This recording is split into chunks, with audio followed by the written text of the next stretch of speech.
Hello, I'm Gavin and I flip furniture. And today we're going to be flipping two nightstands I purchased off of Facebook Marketplace. I began my passion for flipping furniture growing up with my mom, who was a OG picker before pickers became famous, and an antique dealer. And Mom unfortunately passed away in November of 2020, and I have rekindled my passion to be close to her, and so I'm combining the knowledge I learned growing up with her and going to all these different places and finding special little treasures, and combining that with what I like to do, which is paint furniture. And we're going to be documenting that. One of the things I wanted to do was, I know there's a lot of furniture flippers out there, and there's a lot of videos of great people doing great pieces, and they're very talented. But I know there's a lot out there of people that don't know this community exists, and or they know it exists and don't think that there's somebody that can do it. So I wanted to document my journey so that I could show you that the normal guy is capable of going out here and doing it. And whether you have a full-time job, or and you want a side income, or you want to do something to start a career, this is possible. And what I'm doing is, this is my side income to help my son pay off college. And I want something that I personally want to do is just to help him. He's been so diligent, and I want to see him be successful. So I'm going to use the income that I make from flipping furniture to pay off his student debt, and I get two great things out of it. While I do it, I get to be close to Mom, and so that's why I'm doing this video right now. It's from Mom's back porch at her house, and just in remembrance of her. And so anyway, we'll start the video. And these are two nightstands that I got off of Facebook Marketplace. And remember to comment down below, tell me where you're from, and just say hello, and support us by liking the video and sharing it and subscribing, because I'm going to be documenting this whole journey. And for those of you that have never tried this, look, I'm a guy that I'm not special like Katja or anybody that can create these big masterpieces, but I'm somebody who's willing to go out here and try, and so can you. And I just wanted to document that, and as I do it, and hopefully give you guys some encouragement as we go along, and share some tips with me, because I'm I don't know everything. If there's something that you know, or you see me doing that we could do easier, or create an easier path, let me know. And I hope you enjoy the video.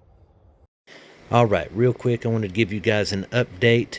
This piece right here I bought for $40 and ended up selling for $500, which gave me a $460 profit.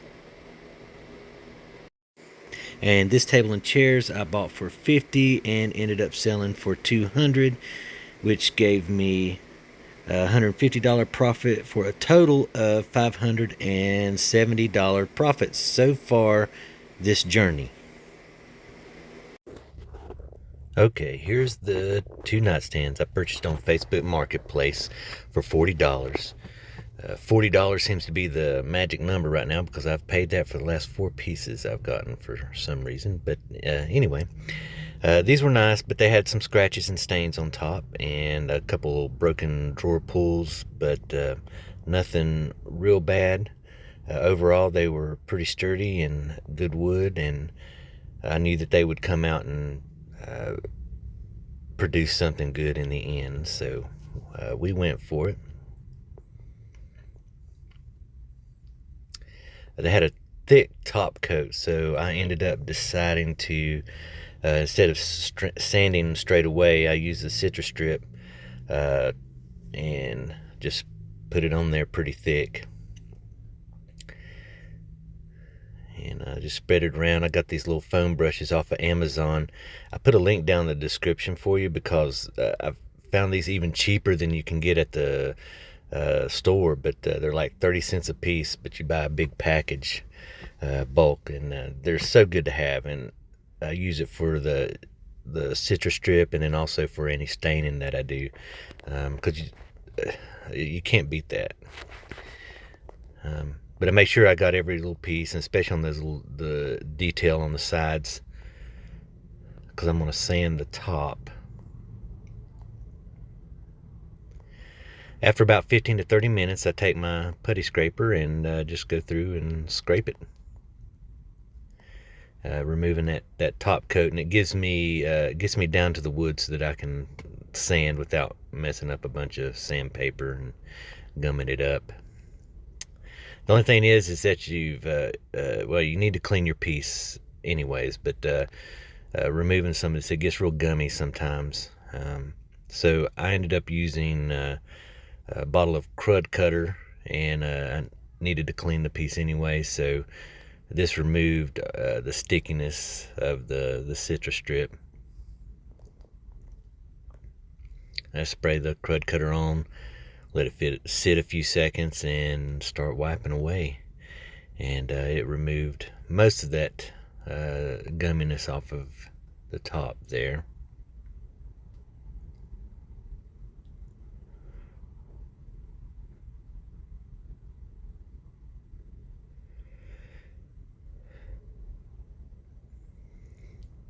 And then I went to sanding.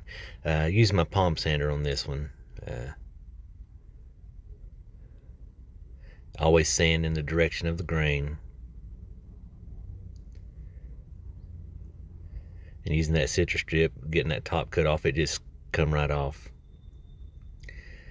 And it had such pretty wood underneath there. So I'm definitely going to just stain that and not paint it, because I want to let that natural wood show through in the end.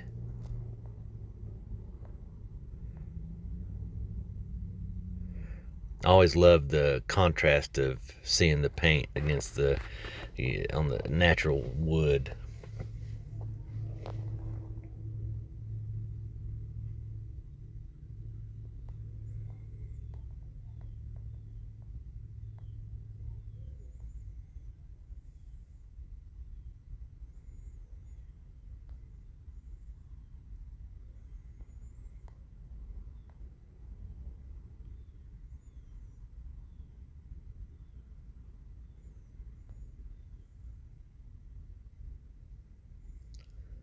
And then I got the bottom. For the base, it was pretty flat, so I could use the palm sander. I ended up getting just a sanding sponge and getting the trim around the top of that base. I didn't want to mess up any of the curves in the design, and round off the edges more than what they already were.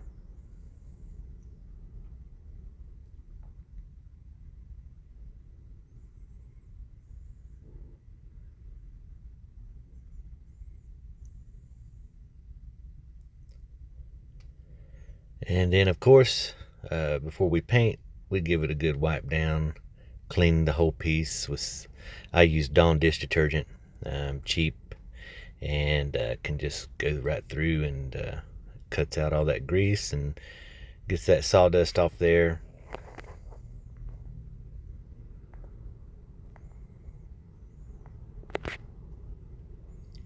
But you always want to clean your piece. Usually that's the first thing I do. Unless I'm going to use a citrus strip. If I use a citrus strip, then I'll clean the piece after that.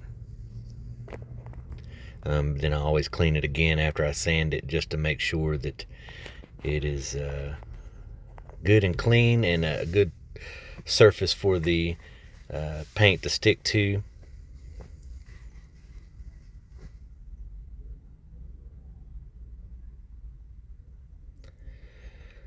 And before I painted, I wanted to stain where I was going to leave the wood natural. So here I'm using the Varathane wood stain. It's the oil based, and it's the smoke gray. and I love this color. And again, I'm using my foam brush for again for 30 cents a piece. You know, I use this for 2 or 3 times, and then it's ready to go in the trash. And I don't ruin my good paint brushes trying to stain stuff. And you know, whenever I use a rag, I always get stain everywhere. So that's why I use the little foam brushes, because they're more controlled, and it helps me to get into those little crevices and places it's hard to get. This particular wood, normally I let the stain sit on for about 15 to 30 minutes.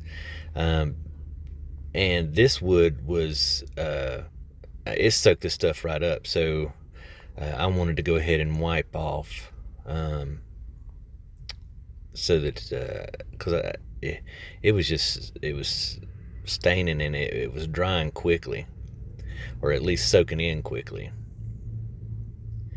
So I would do a section and then wipe off, and then do another section.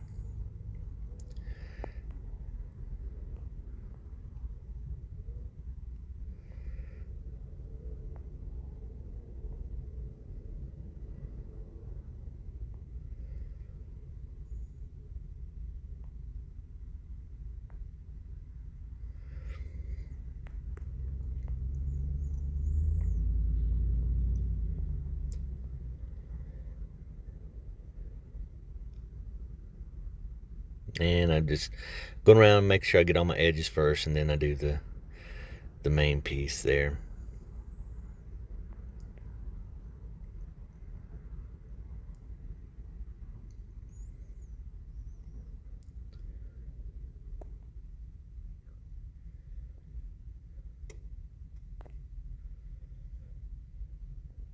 You know, I've only tried the Varathane stains. I've never tried any other stains, and I've seen other people that seem to like different ones. Leave me a comment if you've tried different stains than the Varathane, and let me know what you think about it. What's your favorite color? Because I definitely want to try some new colors and some new stains, but I just don't know which route to go.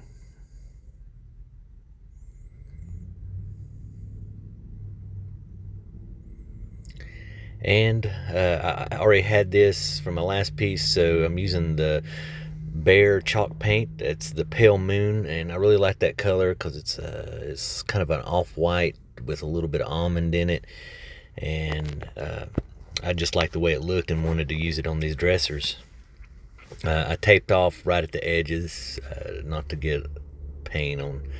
It was kind of a watery chalk paint, and it kind of flickered everywhere, so I didn't get it on the stain. I taped off.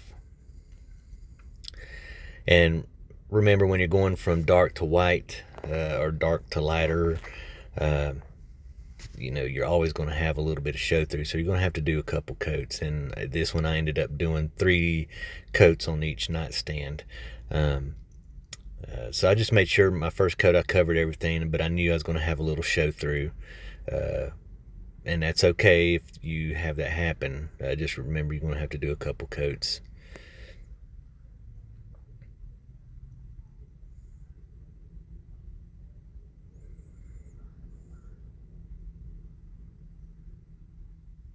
It's hard to get tape right there at that edge, so I didn't put it on there.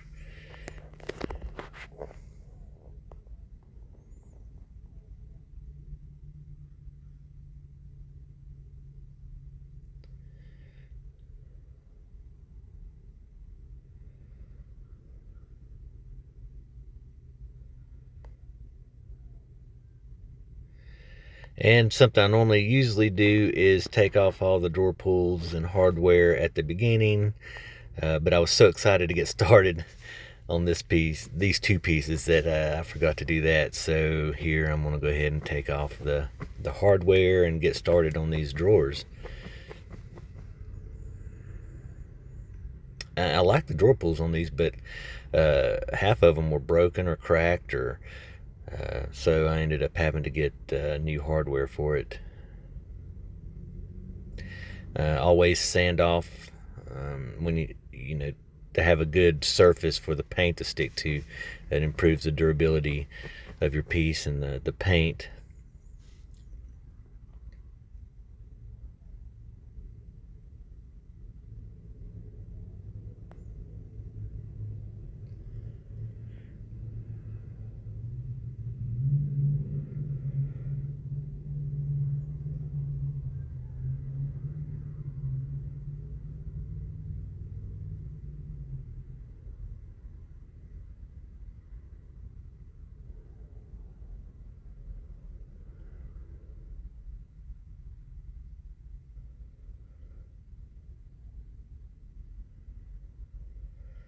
All right, time to remove the tape. I've put on 3 coats on each nightstand.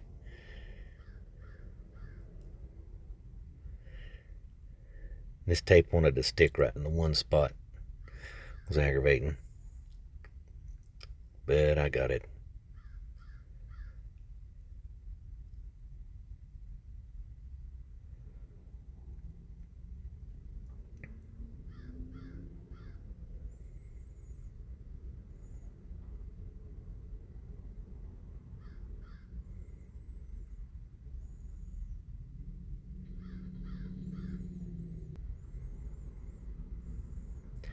And here I'm using the Varathane Polyurethane top coat. That's the triple thick, and it seems to do pretty good. And I did put it on the base and just protect it.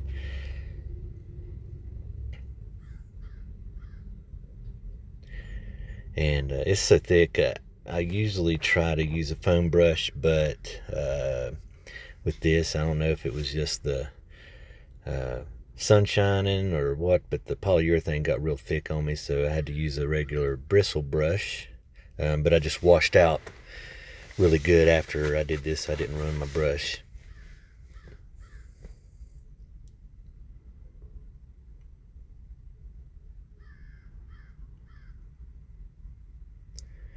And I just spread it all around. And I usually do about 2 coats in this.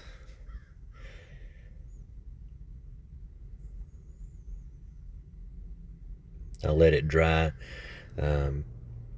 probably for about an hour, and then come back and do my second coat.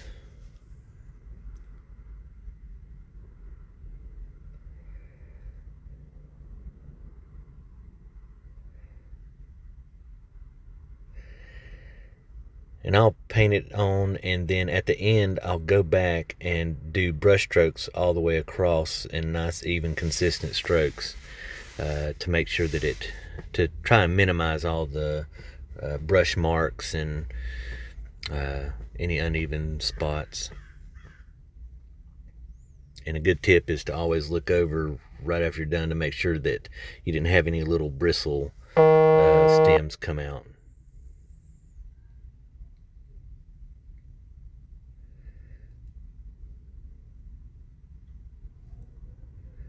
Get stuck in your coating there.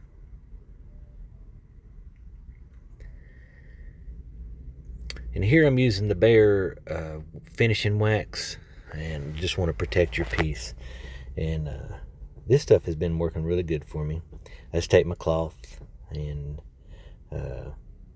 lint free, fold it up, and just in the corner get a good amount on my cloth, and then you just rub across. And you want to make sure that you cover all the chalk paint, especially get your edges where the drawers come in and touch.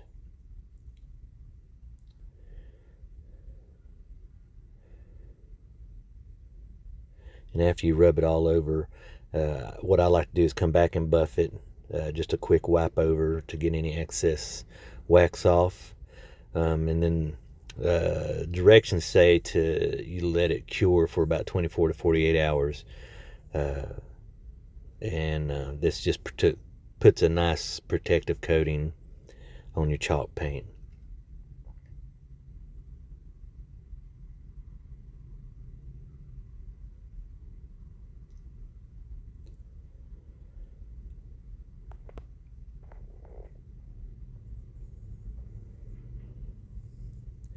And like I said at the beginning, I needed to get new hardware, and I didn't have any in my stock that would fit, so I went out and got these.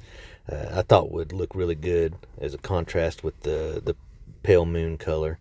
Um, and they had like a little gold trim around the edges.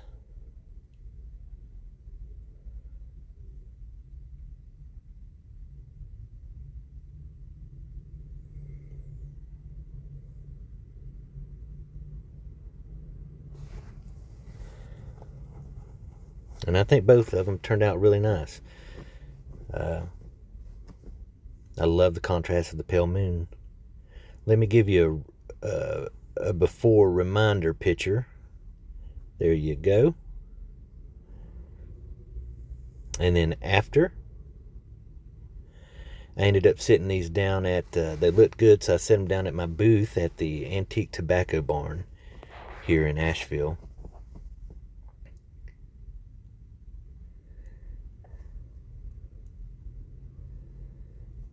And it looks good. I love it.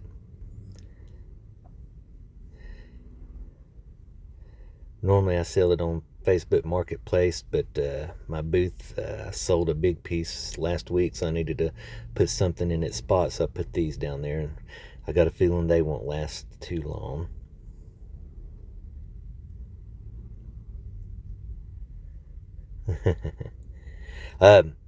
Remember to leave me a comment down below. Let me know where you're watching from, and just say hello and support us. Hit that like button and subscribe, and I'll be flipping more furniture here soon.